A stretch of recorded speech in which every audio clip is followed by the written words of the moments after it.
pain that guides us, the strings that tie us, the coincidence that proves to us God's existence. Joy we misplace, beautiful mistakes, the scarlet thread, the crimson cord. Oh, when your scars out loud, that's the fingerprints of the Lord. A crimson cord, baby, a crimson cord. A timeline, a scarlet thread, a crimson cord, baby, a crimson cord. Yes, sir. Speaking my love language, you know what I'm saying? Word.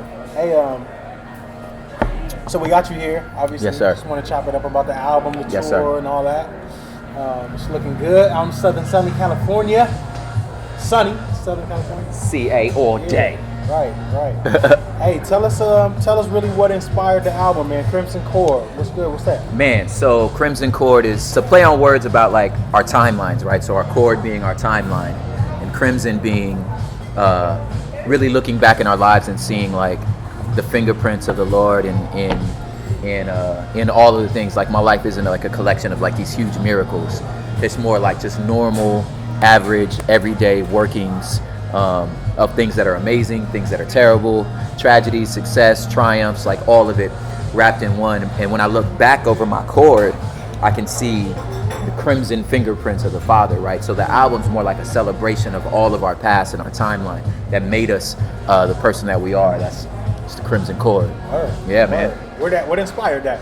Man, really it was a bunch of things, man. A couple conversations I've had with just various people and just kind of like, you know, examining culture, and a lot of times we use our past as like in some ways an excuse for present actions, or sometimes a crutch, you know what I mean? But really just a hope to just knowing enough people and hoping that they would just look at life differently with a better lens, and just see like, you know, God is this master artist, you know what I'm saying? And as you just look through life, man, that like, yo, it's a beautiful tapestry being woven, you know what I'm saying? And just my hope for people to see life differently. Word up. You know what I'm saying? Word up. Yeah. I think thinking about, you know, the past, obviously we look at our past and that a lot of times dictates our future. For sure. Right? So one thing that came out of this while you're looking at that is now you're going to embark on this tour. Yeah. And I remember a couple months ago you went online and you was like, yo, I'm getting ready to do some things, and are y'all with me? Yes. Are y'all rocking with me? Yes. Talking about the tour, right? Yes, I was. Tell me about how that's, how you think Man, through so, going on tour with it. So I don't know if you hip to this brother named Bob Goff, right? I heard of him. I swear if the Dos Equis guy is a real person, it's him, right? Just dude from San Diego. He's like older white man, but he's the Ugandan consul to America.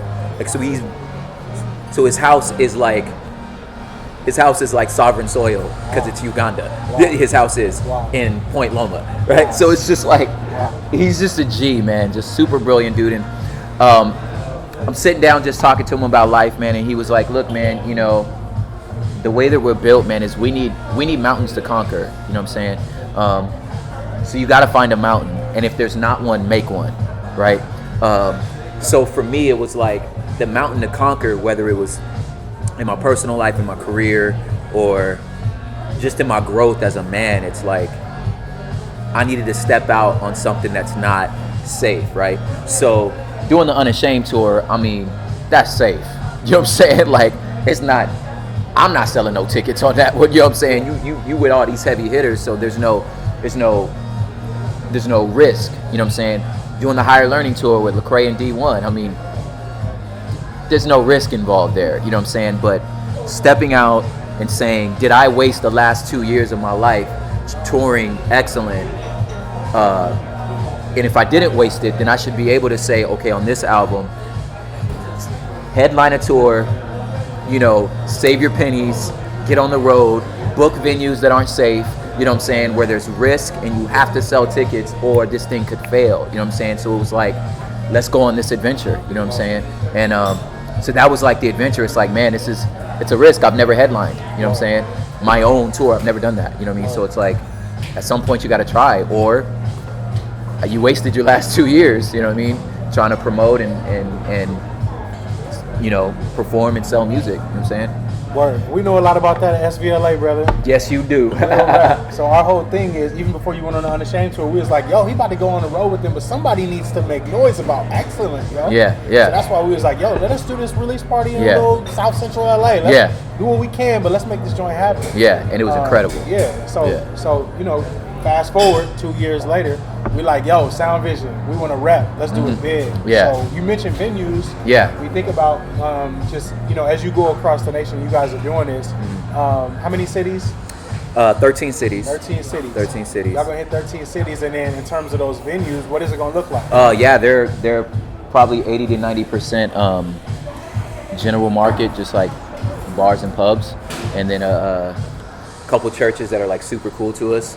But generally, man, it's you hit the venue up and be like, hey guys, this is our mailing list. These in a 30-mile radius. We got these many people that are interested in our work. This is the band. Here's the stuff. Can we get a Thursday? You know, if they say yes, then we grind. You know what I mean? Yeah. And that's what we're doing here in Pomona, right? Yep. To the Glass House. Tell us why propaganda, abstract rule, Glass House, Pomona. Why is that big? Why is that a big deal? Why does everybody need to be there? Man, there's so many reasons. First of all, the fact that, like, for me, in a lot of ways, hip hop started in Pomona. Like, so you have, like, for my life, you have Foundation, where I learned how to battle, where I learned how to freestyle. Mike and Dim Lights, where I learned how to do spoken word. All of that was in a one block of where the Glass House is. So for me, and when I was teaching full time, it was across the street. So the high school I helped start was across the street from the Glass House. Word. So like the guys working the merch, the people selling the tickets, the guys at the record store, man, these are like my former students. So for me, this is like really a homecoming. And then, so that's the Glass House part. Now, as far as the abstract rude thing, man, if you know anything about the hip hop, specifically hip hop that has its origins in Los Angeles, then it's the equivalent of having like Spurgeon. You know what I'm saying? Right. It's like having Spurgeon come perform at your joint. You know what I'm saying? So like he is a triple OG veteran.